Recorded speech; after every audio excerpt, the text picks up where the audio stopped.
Hey guys, how are you doing? Furo here, back with another Hearthstone deck for you. And you wanted to see more Paladin because Paladin is back again on the ladder.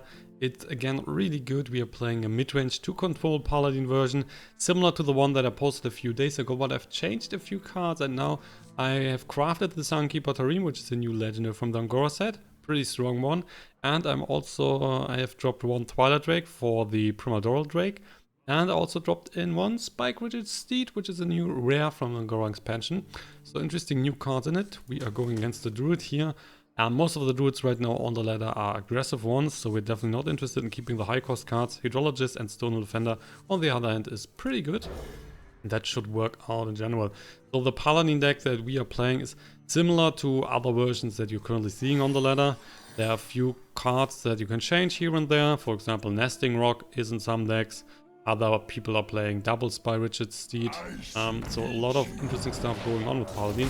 And the advantage for the Paladin right now is that it is good against nearly other deck or nearly other class. And if Paladin is behind in a matchup, the win rate is still at a decent level, so you're still at 46-47%, and then you have more or less a chance to win every game. So opponent is starting here with the Glacial Shard.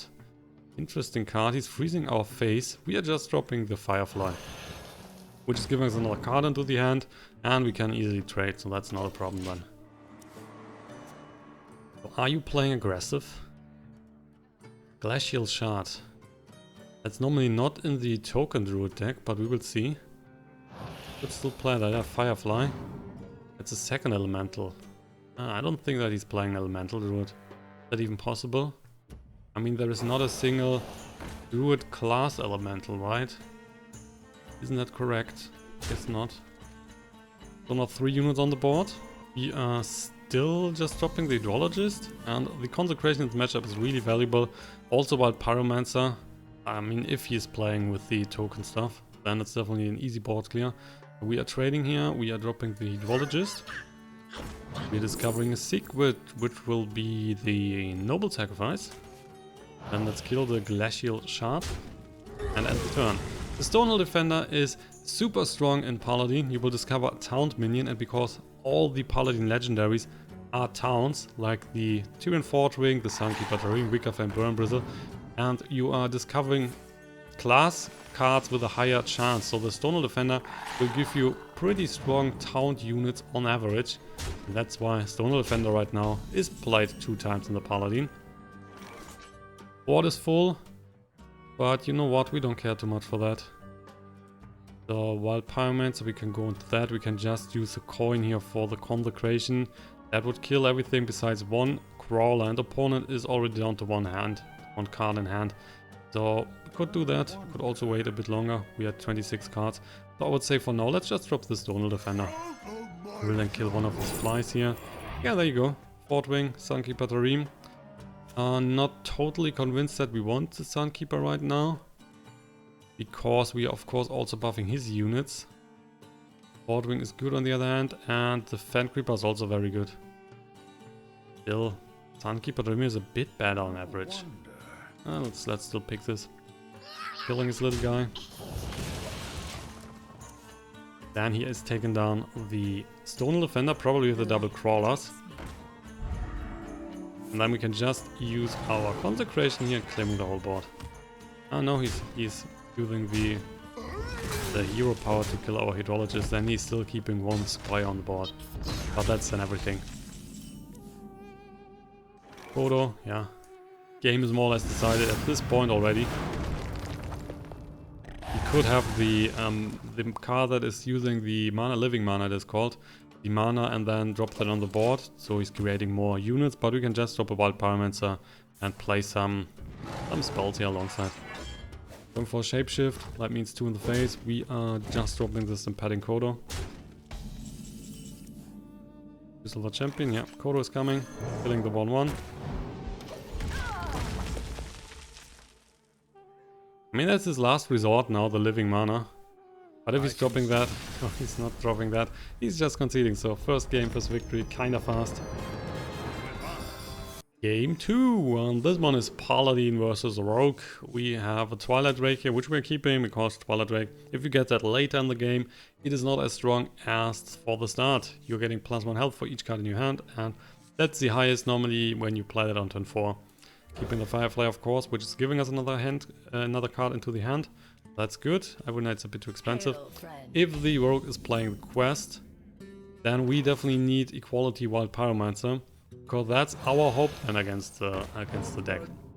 He will drop a lot of 5/5s on the board, and with the Equality and Wild Pyromancer we have a board clear. And no, not the quest. Okay, he's playing the Miracle one. Burglar giving him a random class card, plus he gets patches on the board. Doomsayer. Well, we could just drop the Doomsayer right now. Killing the Swashbuckler. And let's drop the Doomsayer.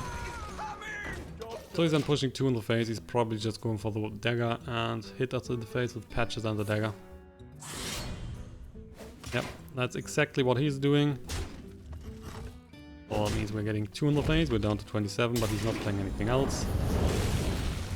We're getting WICKERFLAME, BURNBRISTLE for turn 3, which is excellent. Otherwise, we could have just played Silver Intrigued and maybe the Flame Elemental, but probably not because we want to have another card for the Twilight Drake in hand. So we're just dropping the WICKERFLAME, BURNBRISTLE now, which is a nice little card. Divine Shield, talent, and damage dealt by this minion also heals your hero, so we are going back to 29 if he's attacking. If he's not just using, let's see, he could use backstab, or something like that. Another Swashbuckler. Hitting that for once, and then maybe a backstab. Yeah, backstab, no, there's a coin. Well, then the agent. The agent it is, so we have a BURNBRISTLE is going down. But at least got us 2 life back. 2 Silver Champion. Still going for the Twilight Drake. Could play 2 Silver Champion and take down the 3/3, but Twilight Drake is a bit stronger right now.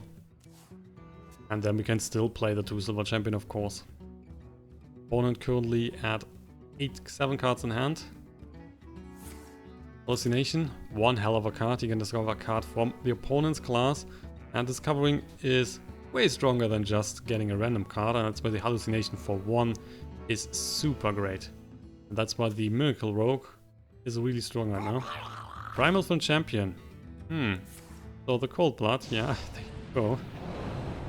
This one is a Paladin card, and when the champion is dying, he's getting all these spells that he cast on the champion back into his hand. So the Cold Blood right now is on the champion, but he's just getting that back, so it was more or less for free.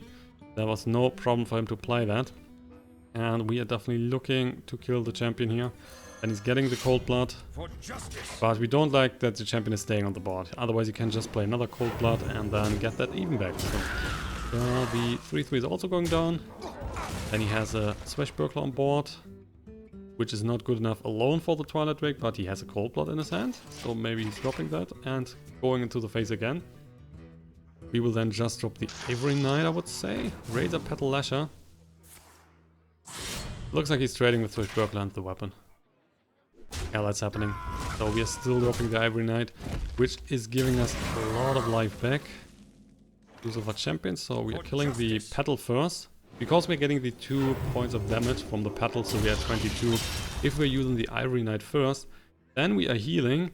And because we are at full health, maybe at full health, if the Ivory Knight is giving us an 8 or higher card, then we are not healing back, so we are down to 28. We now have the chance to go back to full life with the Ivory Knight.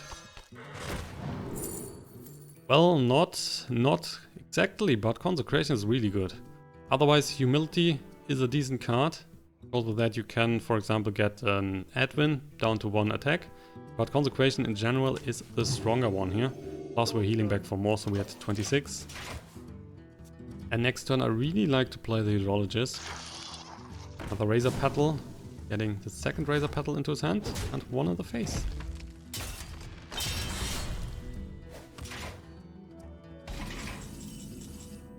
And there's a FORDRING. So with the FORDRING you're getting a new weapon. And I like to play the 2 Silver Champion here alongside the Hydrologist, which is giving us another secret. Redemption, Repentance. These are interesting. So if he's dropping an Advent, for example, Repentance is really interesting because then that is going down to 1.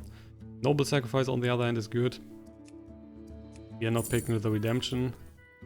Yeah, let's go for the noble sacrifice. Let's kill the razor paddle here and 4 on the face. So he's down to 20. We are staying at 25. We are not dropping the noble sacrifice here because we have the wild pyromancer. And that's a cheap spell to play alongside the wild pyromancer. So for an easy 1 damage on everything. First razor paddle. Then eviscerate. And second razor paddle as well as he's using the weapon. Should use the weapon. He's using the weapon. Down to 18. And just getting another one. There's still 7 cards in his hand. He's not doing anything right now. Got the Primordial Drake.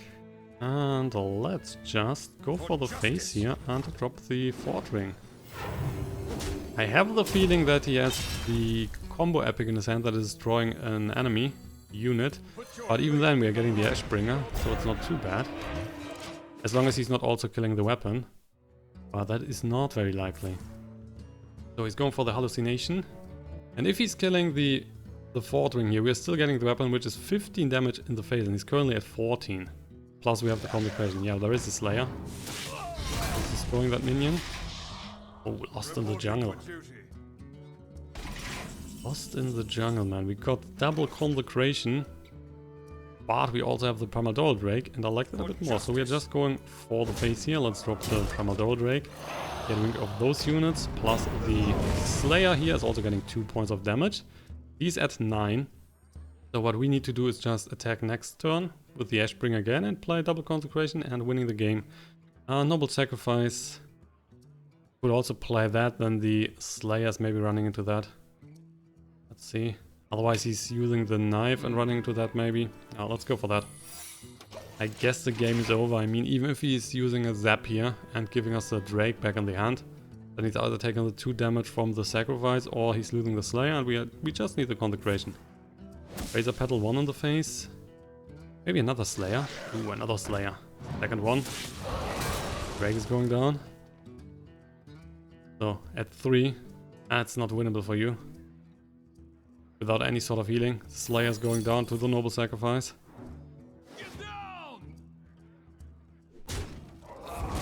Cold blood. Yeah, no. Cold blood is not good for you. Pushing 1 in the face, that is not good. The rogue is going down. We are still at 25 life. Plus we can of course also kill the Slayer here with the double consecration. First consecration, second consecration, 5 on the face. Game is over. Good old Ashbringer clearing us the victory. So here we go again. Third and last game, and this one is against a Hunter.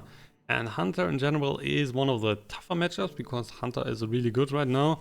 You still have a decent chance to win this matchup if you're not making any stupid moves. Like for example just coining into the Dirty Red on turn 1 and then give him a high main or something like that on the board. That's a thing we don't like to do. Still keeping the Dirty Red, which is kind of strong right now.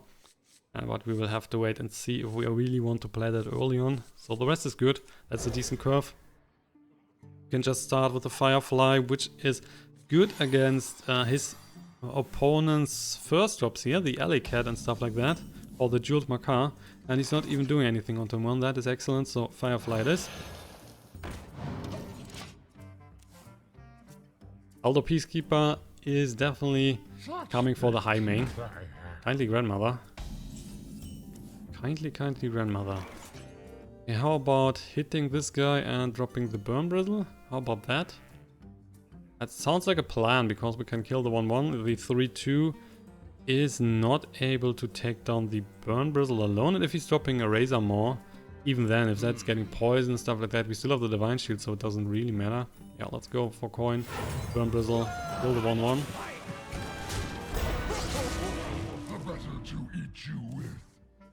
One stupid card is always the Hyena. So if he's losing Beast, then the Hyena is getting buffed and buffed again, and you definitely need some cards to kill those. So ALDOR Peacekeeper is good. Crucible Champion is also good against that. There's a Crackling Razor Maw as expected. So what he needs now is... another Divine Shield would be nice. Plus 3 health is also nice, but we are still killing it. Still killing it, not a problem. We have the BURNBRISTLE, we have the Firefly. So that's not a problem. Plus we could just use the ALDOR Peacekeeper. Then this one is of course also going down. And we still have then the WICKERFLAME BURNBRISTLE. So let's do that, let's do that. So then he is using the Crackling Razor mod to kill the WICKERFLAME BURNBRISTLE. We still have the ALDOR PEACEKEEPER on the board. We have the TRUESILVER champion that we can kill whatever he is dropping. Worst would be a Houndmaster. That's only a knife juggler, so he's going for the alley cat. Oh, kindly grandmother. Not the perfect hit, right? SUNKEEPER TARIM. Let's go for the TRUESILVER champion. We will take care of the knife juggler. We will take down the kindly grandmother. And the ALDOR PEACEKEEPER is still on the board. He's now getting a 3-2 big bad wolf. But he wasn't able to hit one time in the face here. And we are now at turn 5, so it's a decent slow start for the hunter. Misha, okay, that's going down for the weapon. Yeah, you want to trade here? Probably. Trade is good. Also, face is always better, right? Yeah, trade is better, okay. Ivory Knight. So, Dirty Red. Problem is with that, if he was keeping the high main, then he has a high chance that he's getting the high main on the board, so we're not doing that. Just dropping the Stonehill. See what we can find. Yeah, just like TARIM, FORDRING, Grimstreet. That is okay. We have one TARIM already in hand, which is good if he's dropping the high main here. So we will then play the TARIM next turn. But I like the FORDRING as well. So let's just kill this Misha. We are getting a Sylvan Good on the board here. And if he's dropping the high main, we are just dropping the TARIM, getting 2 3/3s here on the board, plus the high main is getting debuffed, so we can easily trade. It is an animal companion, and he's getting another Misha. And an kill command on the 1/4, really. That was not the bravest move. Anyway, the TRUESILVER champion. So with the animal companion played last turn, that means he has no high main in his hand. And that's why I'm willing to risk the Dirty Red. See, there is not even a single unit in his hand. So we now have a strong taunt on the board. He's losing his Misha. He's still at 22 life. And he's running out of cards pretty soon. So he would need some top decking moves. There could be, Deadly Shot it is. Hitting the right target. Maybe he has even the weapon in his hand. But I guess he would play that, so probably not. Jeweled Makar giving him a random beast into his hand. LIGHTLORD, oh look at that. All the big cards, all the big cards in our hand. There's a conceit, another one. We would have killed, by the way, Jeweled Makar here. Play the Flame Elemental and play the TARIM to have a really strong board. So I'm back to rank 4. I've lost a few starts yesterday when I played or tried out some new decks. But the Paladin deck is still working decently, guys. So if you like Paladin, definitely go for the mid-range to control Paladin decks that are spawning right now on the ladder quite heavily. You're seeing a lot of Paladins again on the ladder after a long time of absent, because Paladin was at 1 or 2% played on the ladder with the gadgets and expansions. So now it's more or less back. It's really good. Try it out. And this is the end of today's episode. If you have enjoyed it, don't forget to hit the like button and subscribe to the channel. See you then in the next Hearthstone episode, and thank you for watching. Have a good night. Bye bye.